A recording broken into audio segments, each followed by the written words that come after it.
nós estamos no livro de Esdras. Pode passar aí, por favor. Esse daí é o esboço de Esdras, para que nós tenhamos uma visão geral do livro. O livro está dividido em duas partes. Primeira, a reconstrução do templo, capítulos 1 a 6. Nós já terminamos a primeira parte. E segunda, a restauração do povo, capítulos 7 a 10. Nós estamos estudando essa parte, estamos na segunda parte do livro de Esdras. Pode passar, por favor? Eu coloquei aí também o resumo da segunda parte, que vai dos capítulos 7 a 10. Resumo da segunda parte do livro. Capítulos 7 e 8 falam sobre a viagem de Esdras a Jerusalém. Nós já estudamos, já começamos, na verdade, o pastor Nelson começou na quarta-feira passada, falando sobre a viagem de Esdras a Jerusalém. Então, esmiuçando mais, o capítulo 7 mostra para nós como foi a viagem e fala, inclusive, sobre o tempo da viagem. Então, capítulo 7, como foi a viagem. E o capítulo 8 fala quem voltou na viagem. Então, a diferença entre o capítulo 7 e o capítulo 8 é que o 7 mostra como foi. E o 8 vai falar quem voltou nessa viagem e vai mostrar a lista. Capítulos 9 e 10 fala sobre a oração de Esdras. E essa oração que ele vai fazer no capítulo 9 vai, na verdade, tem que ter consequências até o final do livro. O resultado dessa oração implica também no capítulo 10. Então, veja, capítulo 9, a oração de confissão de Esdras, e o capítulo 10, a reação do povo diante da oração de Esdras. Então, esse é um resumo da segunda parte do livro. Os capítulos 7 e 8, portanto, falam da viagem, e os capítulos 9 e 10 falam sobre uma oração que ele fez e o desenrolar e a consequência dessa oração. Hoje nós vamos estudar, eu já até peço para que os irmãos abram a sua Bíblia, nós vamos estudar essa parte que está em vermelho. Abra a sua Bíblia, por favor, em Esdras capítulo 8, e mantenha a sua Bíblia aberta, por gentileza. Esdras capítulo 8. Quem voltou para Jerusalém com Esdras? Pode passar mais um? Novamente eu trouxe aí essa imagem, a cronologia do cativeiro. Quando nós falamos sobre cativeiro, é importante dizer que teve pelo menos 3 cativeiros e teve também 3 retornos. Nós estamos estudando, e hoje eu trouxe aqui o passador de slides, né? Porque quarta-feira passada o pastor mostrou mapa, usou passador de slide. Eu falei, eu vou usar também porque eu estou ficando para trás, viu? O pastor Nelson está usando, então eu não posso ficar para trás. Não, brincadeira, viu, pastor? Então, veja só. Nós estamos aqui... Opa. Poxa vida, eu tenho que treinar mais, viu? O pastor está mais moderno que eu, viu? Vamos lá. Aqui. Tá certo? Nós estamos nessa coluna aqui do meio, certo? Eu vou ficar bom nesse negócio aqui, viu, pastor? A cronologia do cativeiro. Nós estamos no segundo retorno. Deixa eu ver aqui, como o meu ficou pequeno aqui. Na coluna da esquerda, você tem a primeira leva, o líder era o governador Zorobabel. Ele voltou em 536. E aí tem o que ele fez, nós já estudamos. A reconstrução do templo, em 535, o ministério dos profetas Ageu e Zacarias, em 520, a dedicação do templo e do culto, em 515, e os acontecimentos do livro de Ester, em 478 a 473 a.C. Na coluna do meio, nós estamos na segunda leva, o líder foi o sacerdote Esdras. Ele voltou em 458 a.C., e o seu objetivo era a restauração espiritual do povo da aliança. Depois, na coluna da direita, a terceira, vocês vão perceber, na terceira leva, o líder é o governador Neemias. Olha que interessante. Esdras e Neemias foram contemporâneos. Esdras volta no ano 458, e 12 anos depois, quem vai voltar é Neemias. Não é o nosso assunto hoje, nós vamos estudar mais para frente o livro de Neemias, mas a ideia é, Esdras chegou no ano 458 e 12 anos depois chega Neemias, o líder da terceira leva nesses retornos aí do cativeiro babilônico. Então, Esdras e Neemias, eles foram contemporâneos, eles viveram no mesmo período. Esdras e Neemias, eles não tinham ido a Jerusalém, eles nasceram, pela cronologia, eles nasceram no cativeiro, eles nasceram na Babilônia. Então, você tem aí esses três líderes, Zorobabel, Esdras e o terceiro vai ser Neemias. Pode passar mais um? Eu trouxe aí também um mapinha do pastor, né? Vamos lá, pastor, mais uma tentativa aqui. Aqui vocês estão vendo essa linha menor aqui, ó, mais fininha. Então, você vê aqui subindo, é a viagem, é o que nós vamos ver aqui, né? Então, sobe aqui até chegar em Jerusalém. Então, você tem um mapa da viagem de Esdras, que é o resumo dos capítulos 7 e 8. Eu dei uma pesquisada e, para ser mais preciso, a distância entre a Babilônia e Jerusalém era de 1.042 quilômetros. 1.042 quilômetros entre a Babilônia e Jerusalém. Então, é essa linha fininha. Aqui no mapa, sobe e depois desce. 1.042 quilômetros de distância. Não tinha carro, não tinha todos os meios de locomoção que nós temos hoje, não tinha as facilidades, não tinha avião, não tinha helicóptero, não tinha as facilidades. Muito bem, pode passar mais um? Veja, hoje nós vamos estudar o capítulo 8, e o título que eu dei, o tema do capítulo 8 foi A Lista dos que Voltaram para Jerusalém. Então, essa imagem aí, ela representa muito bem o que sintetiza o capítulo 8, um povo voltando. E vocês estão vendo que ao fundo tem um rio, né? O nosso capítulo vai falar de um rio, o rio Ahava. Daqui a pouco eu vou falar dele. Então, Esdras 8, a lista dos que voltaram para Jerusalém. Pode passar o próximo. Esboço de Esdras 8, do capítulo 8. Veja só, o capítulo está dividido em 5 partes. Primeira, a descrição da lista, versículos 1 a 14. Segunda, a chegada dos levitas, versículos 15 a 20. Terceira, a proclamação do jejum, versículos 21 a 23. Quarta, a entrega das contribuições, versículos 24 a 30. E quinta, a chegada a Jerusalém, versículos 31 a 36. Então, esse daqui é o esboço geral do capítulo 8.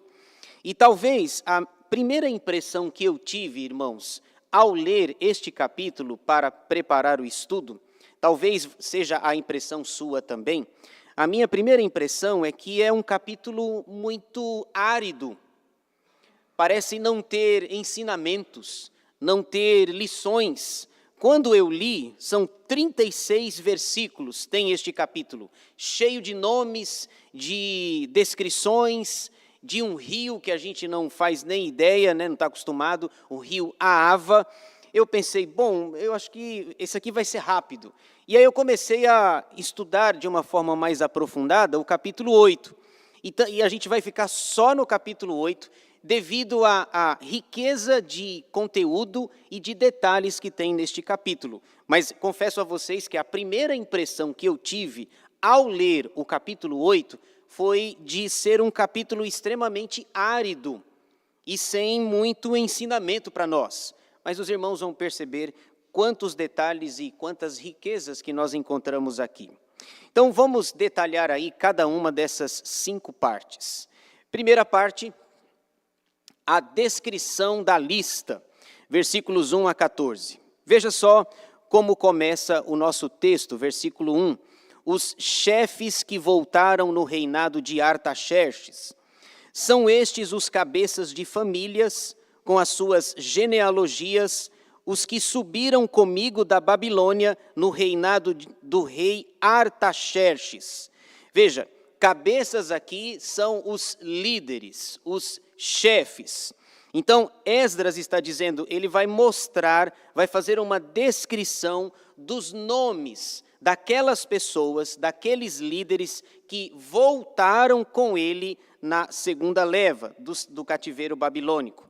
Um detalhe interessante que você vai perceber no capítulo é que ele se inclui na narrativa. Então, ele usa a expressão aqui mesmo, você percebe, ele usa a expressão comigo. Então, não vai aparecer o nome dele propriamente dito, Esdras, mas ele se inclui na narrativa. Ele usa a palavra comigo, ele usa a palavra passamos, fizemos, então ele se inclui na narrativa. Veja só, os que subiram comigo, Esdras, da Babilônia, no reinado do rei Artaxerxes.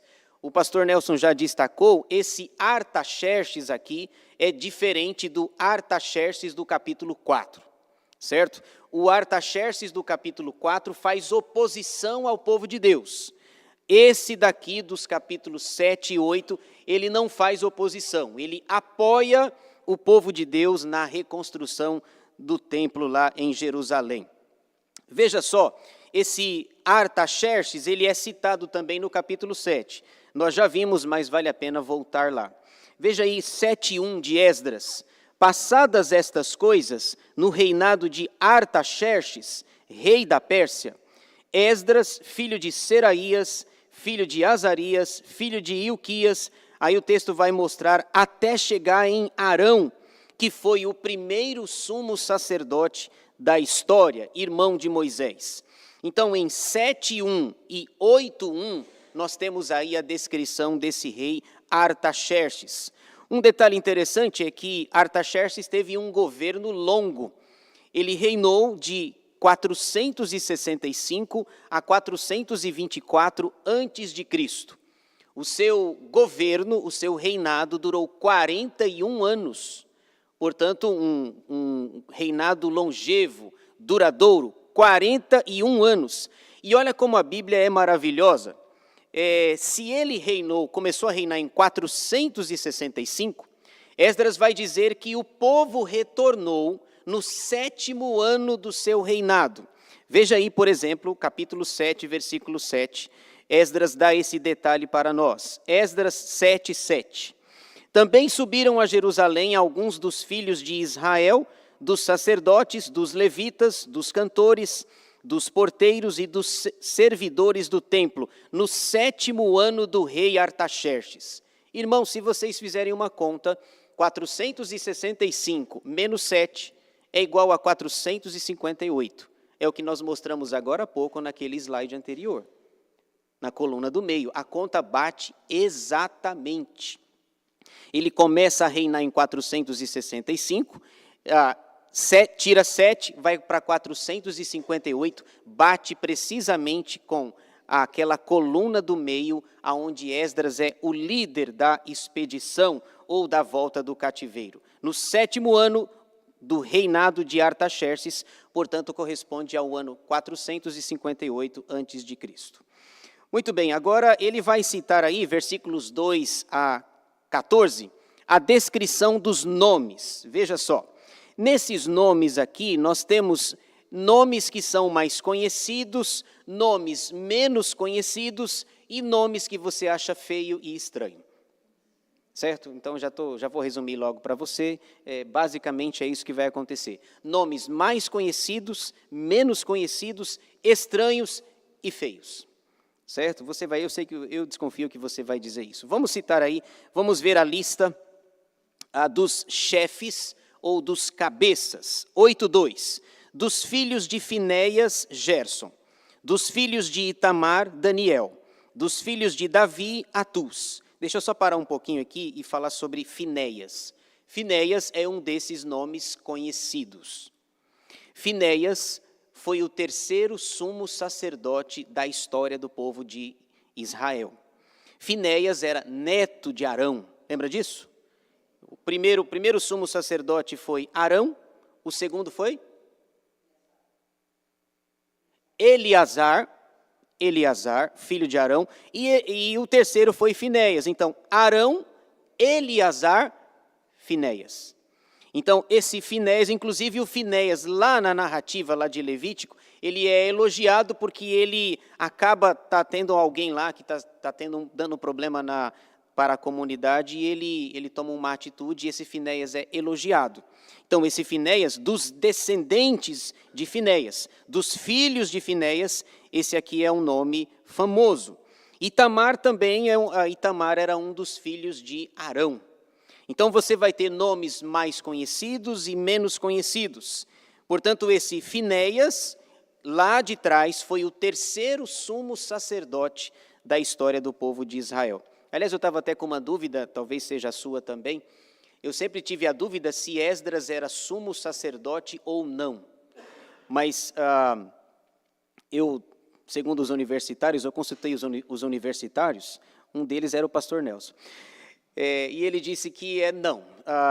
Faz sentido mesmo, Esdras era sacerdote e não sumo sacerdote. E há uma possibilidade também desse Esdras de ter sido ele que compilou, que ajuntou o livro dos Salmos. Juntou os 150 salmos da forma como nós o temos hoje. Provavelmente foi esse Esdras aqui, que diz o texto no capítulo 7, versículo 10, que era versado na lei do Senhor. Ok? Então, vamos aí, o versículo 2 destaca dois nomes conhecidos. Agora vamos ver a lista aí dos chefes, ou dos cabeças. Versículo 3. Dos filhos de Secanias, dos filhos de Parós, Zacarias, e com ele foram registrados 150 homens. Dos filhos de Paate Moabe, Elioenai, filho de Zeraías, e com ele 200 homens. Dos filhos de Secanias, o filho de Jaaziel, e com ele 300 homens. Dos filhos de Adim, Ebede, filho de Jonatas, e com ele 50 homens. Dos filhos de Elão, Jesaías, filho de Atalias, e com ele 70 homens. Dos filhos de Cefatias, Zebadias, filho de Micael, e com ele 80 homens. Dos filhos de Joabe, Obadias, filho de Jeiel, e com ele 218 homens. Dos filhos de Bani, Selomite, filho de Josifias, e com ele 160 homens. Dos filhos de Bebai, Zacarias, o filho de Bebai, e com ele 28 homens. Dos filhos de Asgade, Joanã, o filho de Catã, e com ele 110 homens. Dos filhos de Adonicão, últimos a chegar, seus nomes eram estes: Elifelete, Jeiel e Semaías, e com eles 60 homens. Dos filhos de Bigvai, Utai e Zabude, e com ele 70 homens. Então você tem aí uma lista, a descrição da lista dos chefes, dos cabeças, dos líderes que voltaram com Esdras no ano 458 a.C., ele que é o líder da segunda leva do segundo retorno. Segunda parte, vamos caminhar mais um pouco aqui. A chegada dos levitas. Versículos 15 a 20. O que está acontecendo é que, por ocasião da volta, Esdras, que era sacerdote, ele percebeu que estava faltando, hoje para nós estava faltando pastores, estava faltando os presbíteros, a liderança. Então ele percebe isso, quando ele chegar lá em Jerusalém, vai ter o culto, o oferecimento dos holocaustos, dos sacrifícios. Então ele percebe a ausência dessas pessoas, desses líderes, e ele então vai escolher pessoas, homens influentes, para exercerem o cargo como levitas lá em Jerusalém. Então, versículos 15 a 20, veja só. Versículos 15 e 16, ele escolheu um grupo de homens influentes. Veja só.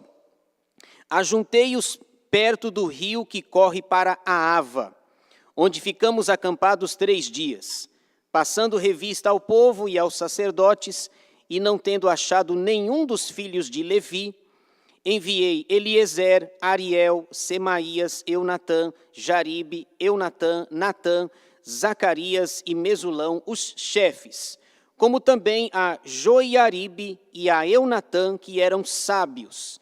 Veja que interessante, nessa imagem você percebe eles voltando, e tem aí um rio, certo? Que eu estou chamando esse rio aí de rio Ahava. Esse rio Ahava é interessante, fui pesquisar por que marcar esse ponto de encontro, né? Então ele reúne todo mundo perto do rio, porque não tinha os meios de comunicação que nós temos hoje, né? Não tinha o WhatsApp, não tinha todos aqueles recursos que nós temos hoje. Então esse rio era mais ou menos como um ponto de encontro, para todo mundo se encontrar e para eles conversarem e decidirem algumas coisas. A ideia é mais ou menos assim, nós vamos para Jerusalém, vamos partir para lá e todo mundo se encontra aqui. Todo mundo se encontra no rio Ahava. E é curioso, não sei quem já viu, ali perto da minha casa, quando termina, eu estou vindo para cá, no final da Rua das Antilhas, eu acho que é isso, talvez alguns conheçam aqui, perto da minha casa, sempre fica, quase que diariamente, um ônibus parado lá. E o nome do ônibus é Ahava. Vocês acreditam nisso? Se eu, no dia que eu ver o motorista, eu vou perguntar, eu vou falar com ele. Todo dia, não sei se o Daniel já percebeu isso, mas quando termina a Rua das Antilhas, para chegar perto aqui da padaria Pamer, tem um ônibus enorme parado lá, e está escrito com uma letra bem grande assim, Ahava. Eu falei, deve ser crente. O motorista desse ônibus deve ser crente. De onde que ele tirou a Ahava? Aí eu falei assim, será que esse motorista vai para lá? Não, brincadeira. Então, se vocês passarem por lá, vocês vão ver, tem um ônibus lá sempre parado, e o nome do ônibus é Ahava. Provavelmente, é possível que ele tenha tirado daqui, do rio Ahava. Eu andei observando isso. Então, Esdras fala assim, olha, nosso ponto de encontro vai ser aqui no rio Ahava, e ele escolhe essas pessoas aqui influentes, do versículo 16, são pessoas influentes, e ele dá o recado, olha, eu preciso de mais gente, eu preciso de mais líderes, de mais levitas, porque quando nós chegarmos lá em Jerusalém, vai ter muito trabalho para fazer. E vocês vão perceber que no final desse capítulo, tem muito trabalho para fazer, eles vão oferecer os holocaustos a Deus, e eles vão precisar de homens. E eu contei aqui, ele foi buscar, eu contei, daqui a pouco eu falo para vocês a quantidade aí, vocês já devem estar olhando aí. Versículo 17. Eles foram enviados a Ido, provavelmente um líder levita, veja só, versículo 17.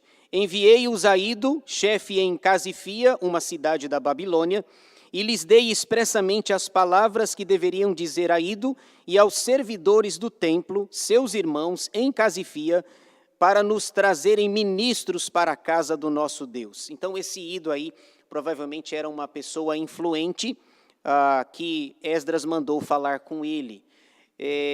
Esse Ido, não confundir, o pai do profeta Zacarias também se chamava Ido, Zacarias, filho de Ido. Então, provavelmente não se trata da mesma pessoa, esse Ido aqui. Versículos 18 a 20, a providência de Deus no meio do povo, veja só.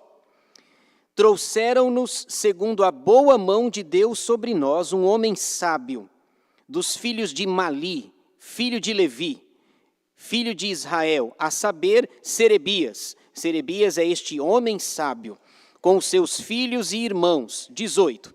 E a Asabias, e com ele Jesaías, dos filhos de Merari, com seus irmãos, e os filhos deles, 20. E dos servidores do templo, que Davi e os príncipes deram para o ministério dos levitas, 220. Todos eles mencionados nominalmente. Então, eu fiz uma conta aqui. Lembra que a ideia dele, olha, vá até Ido, que mora em Casifia, essa cidade da Babilônia lá, e tragam para mim levitas, líderes. E ele conseguiu 261 levitas, líderes. Seriam os pastores, os presbíteros, os líderes. Se você fizer uma conta dos versículos 18, 19 e 20, contando, dá um total de 261. Essas pessoas, esses 261 levitas, serão muito úteis quando nós chegarmos lá no versículo 35. Daqui a pouco a gente vai chegar nele. Pois não, Evaldo?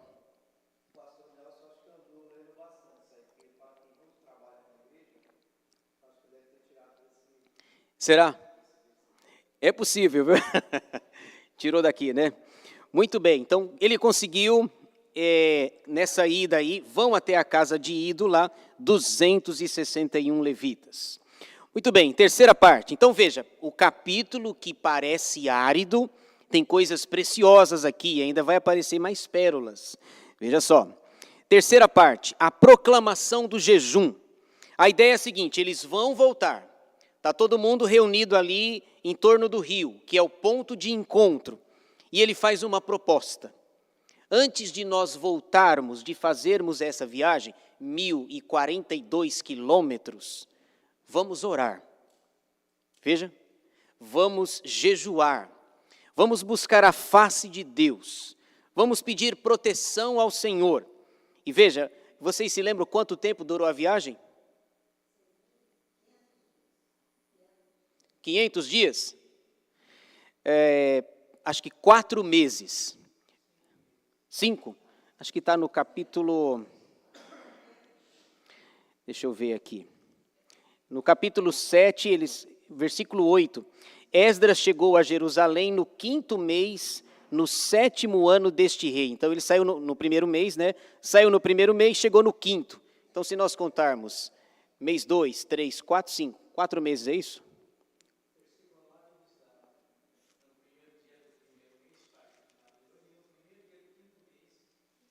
Isso, então 5 meses. Obrigado, pastor. 5 meses. No nosso calendário, 150 dias. 150 dias para percorrer, dá quase meio ano, né? Quase meio ano. Então, a partir do versículo 21, ele diz assim, vamos parar, todo mundo chegou aqui, vamos parar, vamos orar, vamos fazer um jejum. Nós temos uma longa viagem para fazer, 1.042 quilômetros, levando coisas, levando objetos, 5 meses, 150 dias. Vamos orar pedindo a proteção do Senhor. Agora veja o texto aí, versículo 21.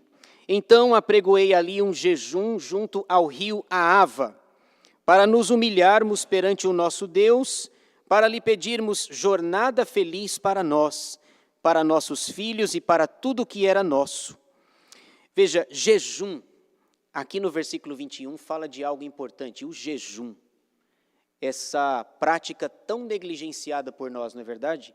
Jejum, John Piper, vocês devem conhecer, é um pastor batista norte-americano, bastante conhecido no mundo, inclusive. John Piper tem uma definição interessante sobre jejum. Ele fala que jejum é fome de Deus. Da mesma maneira que você tem fome, quando você sente fome e deseja alimentar-se, jejum é quando você diz que tem fome de Deus, ou fome por Deus. Eles vão jejuar pedindo uma viagem segura, porque no caminho, o texto vai dizer mais para frente, que os inimigos estavam por perto, armando ciladas, procurando destruir o povo de Deus. Veja só, Mateus capítulo 6, Jesus fala sobre jejum. Vamos ler esse texto aqui, vale a pena nós vermos o que Jesus fala sobre jejum. Mateus capítulo 6, versículos 16 a 18. O povo vai jejuar, e lá no Novo Testamento nós temos aqui uma explicação, um ensino de Jesus falando sobre o jejum. Mateus 6, versículos 16 a 18. Nós estamos naquela parte lá que o reverendo Marcos Kleber vai falar, né, sobre as leis do reino. Mateus capítulos 5, 6 e 7.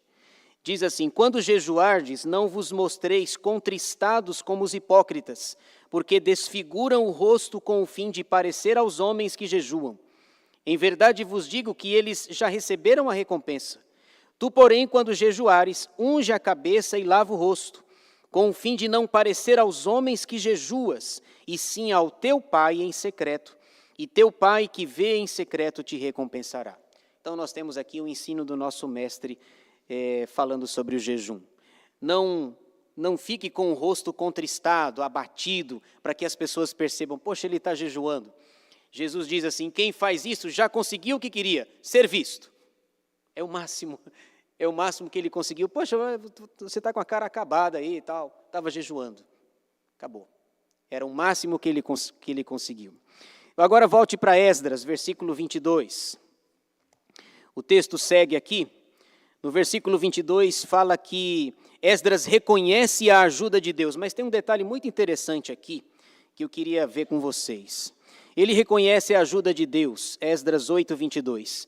Porque tive vergonha de pedir ao rei exército e cavaleiros para nos defenderem do inimigo no caminho, porquanto já lhe havíamos dito, a boa mão do nosso Deus é sobre todos os que o buscam, para o bem deles, mas a sua força e a sua ira contra todos os que o abandonam. Veja que interessante, irmãos, aqui tem um detalhe importante. A providência de Deus, o cuidado de Deus, não elimina a prevenção humana. Vocês percebem aqui o que Esdras está dizendo no versículo 22? Eles fizeram um jejum, porque ele de alguma forma talvez se precipita e diz, ele estava com vergonha de conversar com o rei, de pedir proteção. Manda uns soldados, um exército conosco nessa viagem. Ele estava com vergonha, porque ele falou, bom, eu já falei que Deus é por nós, né? Se ele conhecesse o Novo Testamento lá, se Deus é por nós, quem será contra nós? Mas veja, mas isso não elimina o fato de nós sermos pessoas que tomam cuidado. Veja, ele tem o Deus, a expressão do Antigo Testamento, né? Yahvé Tsevaot, o Senhor dos exércitos, estava com o povo de Israel. Mas isso não elimina o fato de que ele precisava também de segurança. Então ele disse, olha, eu fiquei com vergonha, né? Falei para o rei que Deus é conosco, a boa mão do nosso Deus é sobre todos os que o buscam. Ele mesmo buscava a Deus, mas ele falou assim, bom, eu já estou com vergonha, eu não vou pedir agora segurança, não vou pedir exército, cavalos, cavaleiros. Deus é com aqueles que o buscam, mas ele poderia ter pedido proteção, porque nessa viagem o texto vai dizer que os inimigos se aparecem, se colocam no caminho, tentando de alguma forma prejudicar. Então, a providência de Deus não anula a responsabilidade humana. Deus é soberano? Ele vai cuidar de nós? Vai. Mas se você pode usar esse recurso em relação à questão do cuidado humano, faça isso. Sabe quem fez isso uma vez? E eu fico impressionado. Paulo. Vamos lá para Atos 23. Paulo defende a soberania de Deus, mas ele está ciente da responsabilidade humana. Veja que coisa impressionante. Eu não sei se você já fez essa conta, mas essa conta toda vez que eu leio me assusta. Paulo estava sendo levado para Cesareia, Atos 23. Ele crê em Deus, ele crê na soberania de Deus, mas ele não dispensa os soldados, um exército que vai guardá-lo. Veja só, você vai ficar pasmo aqui, pasmo. É surreal a informação que tem aqui. Atos 23, versículos 22 a 24. Paulo foi informado pelo seu sobrinho, lá no versículo 16. Mas o filho da irmã de Paulo, então Paulo tinha uma irmã, e ele tinha um sobrinho. O sobrinho dele avisou ele de uma trama. Paulo, os judeus fizeram uma trama e fizeram uma espécie de jejum, cerca de 40 pessoas fizeram uma espécie de anátema, de maldição, e eles disseram que não vão comer enquanto não matar você. E ele chamou o menino e falou assim, vá avisar isso ao comandante. Avisem ao comandante. Versículo 22. Então, o comandante despediu o rapaz, o sobrinho de Paulo, recomendando-lhe que a ninguém dissesse ter-lhe trazido estas informações. Chamando 2 centuriões, ordenou, tende de prontidão desde a hora 3ª da noite, 200 soldados, 70 de cavalaria e 200 lanceiros para irem até Cesareia. Preparai também animais para fazer Paulo montar e ir com segurança ao governador Félix. Faça a conta e você vai ver. Tinha 476 soldados para proteger um homem. Isso é surreal. Aí você diz assim, bom, mas alguém que está sendo escoltado por 476 soldados deve ser um bandido muito perigoso. É ou não é? Deve ser, o grau de periculosidade desse homem deve ser um monstro. Alguém que é guardado por 476 soldados. Não, ele não é bandido. Ele não é um monstro. Ele não é alguém ligado ao crime. Ele não tem nenhuma sigla. Está no PCC, agora tem o PCP, sabia? Tem o primeiro comando puro. É o puro de sem pecado, viu? Não, brincadeira. Ele não faz parte de nenhum partido, nada. Ele é simplesmente Paulo, o maior apóstolo, o maior pregador, o maior missionário, o maior plantador de igrejas da história. Simplesmente Paulo, o homem que leva o nome do nosso estado, São Paulo. E ele é escoltado, o comandante diz 2 centuriões, um centurião lidera 100 soldados, 2 centuriões, portanto, 200 soldados. 476 soldados para guardar um homem. Vamos proteger esse homem porque há uma cilada contra eles. E aqueles homens lá que fizeram um juramento sobre anátema, eu sempre digo que o que eles conseguiram foi emagrecer. Porque se o juramento era que a gente não vai comer enquanto não matar Paulo, e se Paulo não foi morto, o que eles conseguiram foi emagrecer. Ou morrer de fome. Mas morrer de fome certamente não morreram. Agora, é impressionante, um homem de Deus, que crê na soberania de Deus, não dispensou os 476 soldados à sua disposição. Volte para Esdras. Esdras diz no versículo 22, porque eu tive vergonha de falar com o rei, porque eu já disse que Deus é soberano. Sim, Deus é soberano, mas a soberania de Deus não anula a responsabilidade humana.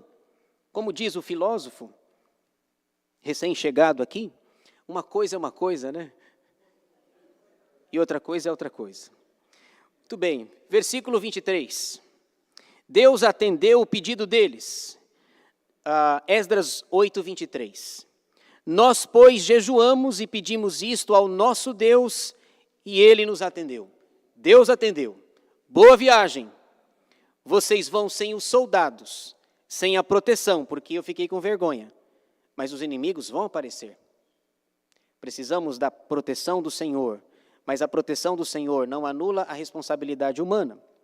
Quarta parte. A entrega das contribuições, das ofertas, agora, versículos 24 a 30. Versículo 24, ele separou 12 dos principais sacerdotes. Então, separei 12 dos principais, isto é, Serebias, Asabias e 10 dos seus irmãos. Aqui interessante esse número 12. Ele separou 12 dos principais sacerdotes para serem aqueles responsáveis por juntar todas as contribuições para levar a Jerusalém. Então, por que 12? 12 é um número muito simbólico e muito representativo na Bíblia. Você tem, por exemplo, no Antigo Testamento, os 12 patriarcas, os 12 filhos de Jacó. No Novo Testamento, você tem os 12 apóstolos. Agora, é claro que quando a gente lida com o número 12, é preciso a gente não ir exatamente pela literalidade desse número. Porque Jacó não teve só 12 filhos. E no Novo Testamento nós também não temos apenas 12 apóstolos. Nós temos uns 15 apóstolos.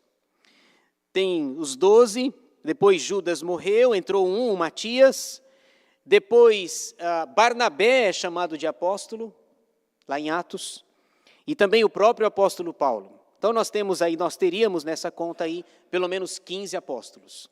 Lá no livro do Apocalipse diz que tem 12 tronos, 12 cadeiras para os apóstolos. Se isso for literal, 3 vai ter que ficar em pé. Concorda? Então, se o número é exatamente literal, e se nós temos 15 apóstolos, os mais novos ficam em pé. Então, não vá pela literalidade, é um número consagrado. Jesus chama 12 discípulos, 12 apóstolos. Esdras estrategicamente chama 12 para representar e para que o povo não esquecesse da simbologia de um dos pais da nação, Jacó. Na verdade, ele teve 12 filhos, teve uma menina, né? Como que chama a menina? Diná, que a gente nem lembra muito dela. A Diná, Lá acho que é Gênesis 34, chega na cidade de Siquém, vai visitar a terra e é molestada, tem toda aquela história que a gente conhece. Ele chama 12. Veja aí versículos 25 a 27, o peso dos itens ou da arrecadação. Versículos 25 a 27. Aqui eu converti para a nossa moeda, tá certo? Para as nossas medidas, para facilitar aqui. O Evaldo vai me perguntar o que é um darico. Então, não, brincadeira. O Paulo não está, então eu estou sossegado. Que assim, eu estou estudando lá e tal, alguém, pastor, o que é um darico e tal. Então, vamos lá. Versículos 25 a 27, o peso das contribuições. Veja só, um peso razoável, olha, muito considerável. Pesei-lhes a prata e o ouro e os utensílios, que eram a contribuição para a casa de nosso Deus, a qual ofereceram o rei, os seus conselheiros, os seus príncipes e todo Israel que se achou ali. Entreguei-lhes nas mãos 650 talentos de prata e em objetos de prata 100 talentos, além de 100 talentos de ouro, e 20 taças de ouro de 1000 daricos, e 2 objetos de lustroso e fino bronze, tão precioso como o ouro. Então eu coloquei aqui para os irmãos, veja só, no versículo 26. O versículo 26 mostra o peso da prata. Olha só, 22 mil quilos de prata. 22 mil. Depois tem uma outra doação, ainda de prata, 3.400 quilos, totalizando 25.400 quilos de prata. Eles vão com uma fortuna na viagem, não vão? Uma viagem de 1.042 quilômetros, 150 dias de viagem, com certeza os inimigos vão aparecer e vão querer roubar isso daí. Certo? 25.400 quilos de prata, oferecidos pelo rei e seus conselheiros, o rei Artaxerxes. O versículo 26, olha só, o ouro que eles levam nessa viagem, 3.400 quilos de ouro. Lembra do versículo 22? Ele falou, eu fiquei com vergonha. Eu fiquei com vergonha de pedir soldados para o rei. Eu deveria ter pedido, viu, Esdras? Certo? Eles vão, na verdade, eles vão levando uma fortuna. 5 meses de viagem. Agora, versículo 27, as taças. Eu calculei aí também os daricos do versículo 27. Um darico, olha só, um darico equivale a 8,4 gramas. Aliás, uma informação aqui, né? Não é a grama, né? É o grama. Porque tem o grama e a grama. A grama é o mato, certo? A grama é o mato, o grama é o peso. Viram aí que o pastor Edivaldo também é cultura. Muito bem. Um darico, 8,4 gramas. 1000 daricos equivale a 8,5 kg de fino bronze, de objetos lustrosos e fino bronze. Então eles vão levando aí muito ouro, muita prata, muito ouro e também objetos de bronze, 8,5 kg, o que corresponde a 1000 daricos. Essa é a equivalência. Versículos 28 a 30. A declaração e as ordens de Esdras. Esdras agora vai orientar o povo. Disse-lhes, aqui é Esdras que está falando.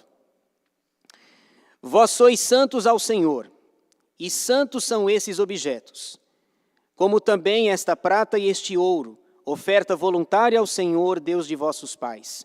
Vigiai-os, já que eu fiquei com vergonha, né? Certo? Vigiai-os, e guardai-os até que os peseis na presença dos principais sacerdotes e dos levitas e dos cabeças de famílias de Israel em Jerusalém. Quando chegarmos lá, 5 meses depois, nas câmaras da casa do Senhor. Então, receberão os sacerdotes e os levitas o peso da prata, do ouro e dos objetos, para trazerem a Jerusalém a casa de nosso Deus. Muito bem. Quinta e última parte aqui, o encerramento dessa viagem, a lista dos que voltaram para Jerusalém. Finalmente, a chegada a Jerusalém, ele vai descrever agora, versículos 31 a 35. Versículo 31, a saída deles. Então, o ponto de encontro é o rio a Ava. Eles vão partir de lá. Então veja como Esdras se inclui na narrativa. Partimos do rio Ahava, viram? Partimos. Inclusive eu, Esdras, 458 a.C. Partimos do rio Ahava. Cada um pegou o ônibus lá, lembra do ônibus? Pegou o ônibus lá e tal. O motorista foi contratado lá. A dona Ula está lembrando que eles foram tudo a pé ali, está vendo ali? Ó? Tudo a pé, certo? Partimos do rio Ahava no dia 12 do primeiro mês. Pois não.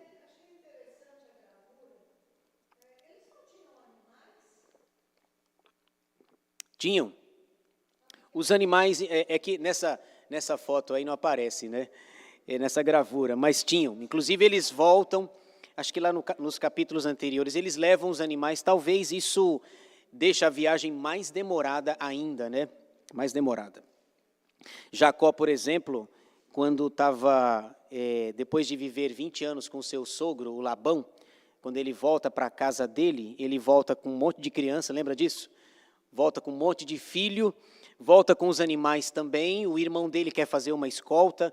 Aliás, alguém fala para ele assim, olha, o teu irmão, fala pro Esaú que eu estou indo atrás dele. Daqui a pouco vem um mensageiro e fala assim, o teu irmão também está vindo atrás de você. Tá certo? Mas ele vem com 400 homens. Como é que é? Ele vem com 400 homens montados a cavalo e essa luta vai ser desigual para você. Não vai dar para você, viu? 400 contra 1. Não vai dar para você. E ele teme, ele divide lá, ele tem um bando enorme. A gente conhece o final da história, eles se reconciliam, entre aspas, e depois o Esaú diz assim, deixa que eu vá escoltando você.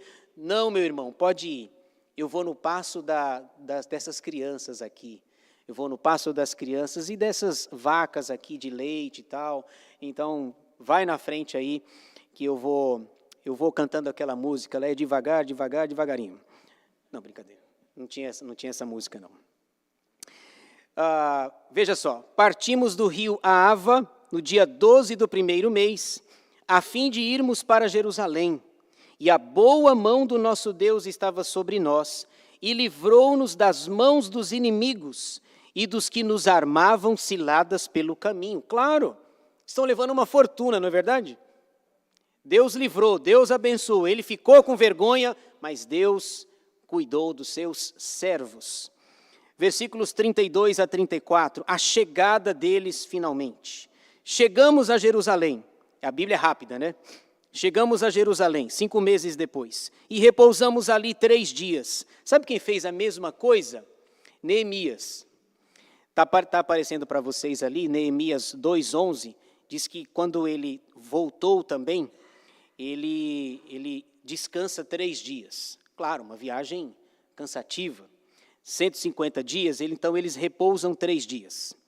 Versículo 33, no 4º dia, pesamos na casa do nosso Deus a prata, o ouro, os objetos e os entregamos a Meremote, filho do sacerdote Urias.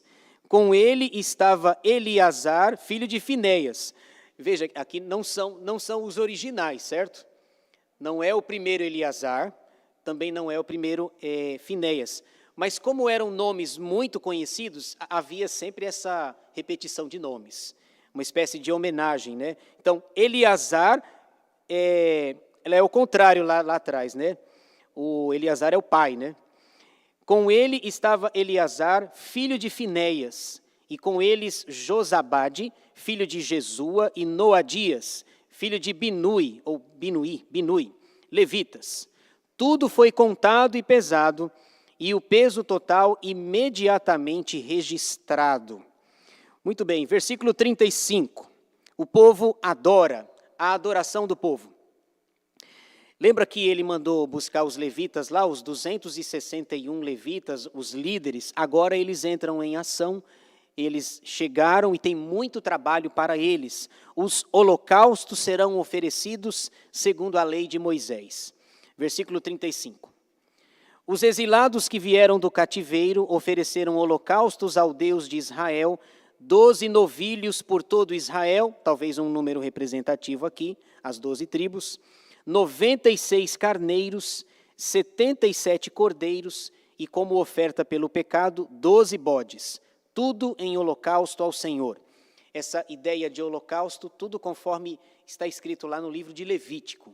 Se você quiser saber maiores detalhes sobre os holocaustos, está lá em Levítico. E o último versículo, 36, as ordens do rei Artaxerxes são passadas aí, e nós fechamos então o nosso capítulo.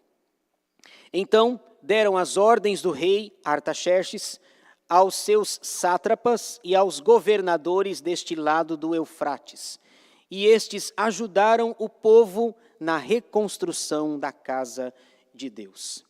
E assim nós terminamos. Pode passar aí a última coisa que eu queria ver com vocês. Aplicação. O que esse texto, esse capítulo aparentemente árido nos ensina. E vejam que ele tem lições preciosas para nós. Eu não estava, como eu falei para vocês, enxergando coisas muito profundas aqui na primeira vista, mas depois eu fiquei impressionado com esse riquíssimo capítulo da palavra de Deus. 4 lições que eu destaco brevemente. Primeira, reconhecer a providência de Deus. Irmãos, Esdras fez isso. Lá no versículo 18 ele diz assim: a boa mão do Senhor estava sobre nós. É a mão providente de Deus que nos ajuda, que nos socorre, que nos abençoa, que cuida dos seus. A boa mão do Senhor, diz o versículo 18, segundo a boa mão de Deus sobre nós. Ele levantou 261 homens e um homem sábio, o Serebias, para que nós retornássemos para Jerusalém. A mão da providência de Deus. Por falar em providência, eu sempre me lembro de José do Egito. Lembra de José do Egito, quando ele estava naquele poço, jogado, sem água? Lembra disso? Ele está lá gritando, pedindo socorro, de repente passa ali a caravana dos midianitas. É a mão da providência de Deus que traz a caravana dos midianitas para levá-lo ao Egito. Ele foi injustiçado, nós conhecemos a história, mas a mão bendita da providência de Deus está sempre com o seu povo. Esdras fez isso. A boa mão do Senhor estava sobre nós e levantou 261 homens, líderes. Um homem sábio, Serebias, que nos conduziu, que será um dos nossos líderes, um dos líderes religiosos do povo. É preciso reconhecer a mão da providência. Segunda, depender do Senhor na jornada, na nossa jornada, versículo 21. Às vezes, irmãos, nós dependemos de nós mesmos, não é verdade? Nós corremos o risco de dependermos dos nossos próprios recursos, do dinheiro que eu tenho, da casa que eu tenho, do carro que eu tenho, dos bens que eu tenho. Mas é preciso nós dependermos de Deus. Esdras, lá no versículo 21, reuniu todo mundo perto do rio Ahave e diz assim: vamos orar, vamos jejuar, pedindo jornada feliz e segura para nós. É preciso depender de Deus na jornada. Percebe que ele não depende de 25 mil quilos de prata? Ele não depende de mais de 3 mil quilos de ouro? Ele não depende disso. Ele depende de Deus. Esses dias todos nós ficamos sabendo da morte de Silvio Santos. Ele faleceu dia 17 de agosto, agora, 11 dias atrás, 17 de agosto. Eu estava vendo uma reportagem, ele deixou uma fortuna de 1 bilhão e 600 milhões. 1,6 bilhão de reais. Ele morreu. Ele ia fazer 94 anos agora, dia 12 de dezembro. Ele é de 12 de dezembro de 1930. Ele deixou 1,6 bilhão de reais. Eu nem sei o que é isso. Tenho nem a mínima noção do que é isso. Talvez nunca vou ver isso na minha vida. E nem vocês aqui, talvez. Agora, quanto que ele deixou? Tudo. Na nossa jornada, nós não dependemos de prata. Nós não dependemos de ouro. Nós dependemos de uma jornada feliz e segura. Dependemos de Deus. Você e eu estamos numa jornada. A Bíblia nos chama de forasteiros e peregrinos. Nós não dependemos de prata e de ouro. Ageu diz lá no capítulo 2, Deus dizendo, minha é a prata e meu é o ouro, mas a gente não depende disso. A gente depende de uma jornada feliz.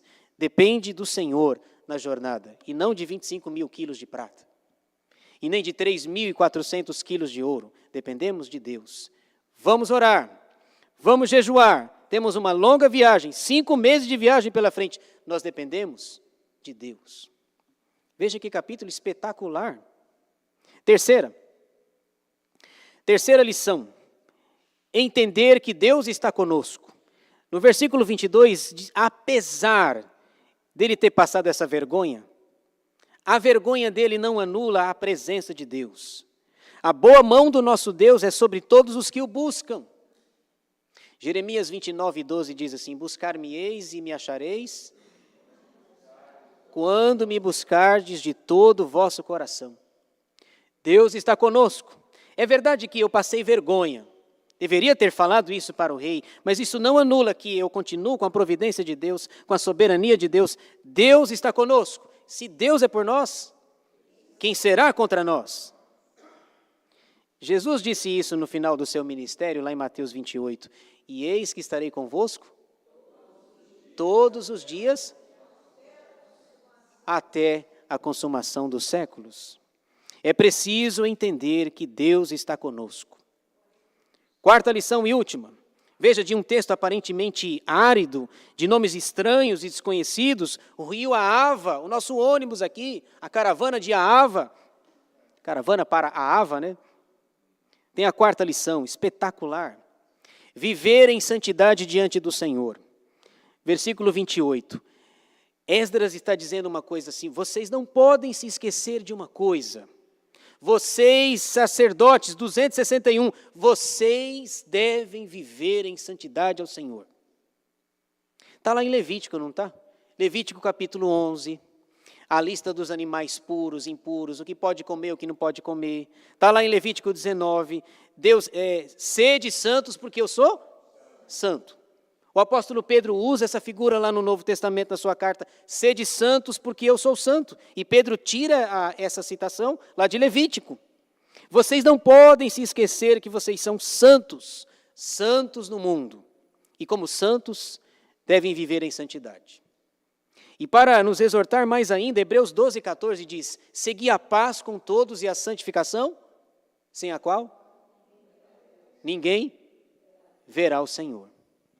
Vocês não podem se esquecer que são santos, separados deste mundo. Na roupa do sacerdote estava escrito, santidade ao Senhor. Santidade. Não se esqueçam que eu também sou sacerdote, dizia Esdras. Eu sou sacerdote como vocês, e vocês são santos, como são santos esses objetos. No dia em que Belsazar profanou esses objetos, lembra disso? Lá em Daniel, no capítulo 5, salvo engano, no dia em que Belsazar profanou esses objetos, apareceu uma mão na parede dizendo, Mene, Mene, Tekel e Parsim. Pesado foste na balança e achado em falta. Deus castiga e tira o reino dele naquela noite, porque profanou aquilo que Deus diz que é santo. Sede santos, porque eu sou santo. Essas são as lições que me chamaram a atenção. Reconhecer a providência de Deus, depender do Senhor, entender que Deus está conosco, viver em santidade. Pode passar o último aí? É isso. Esdras capítulo 8, a lista dos que voltaram para Jerusalém. Eu trouxe o joinha de novo aí, né? Se você está nos assistindo, deixa o seu like aí. Caso você não gostou, pode deixar o seu, acho que é dislike, ok? Tá bom? É isso. Alguma pergunta, irmãos? Alguma colocação?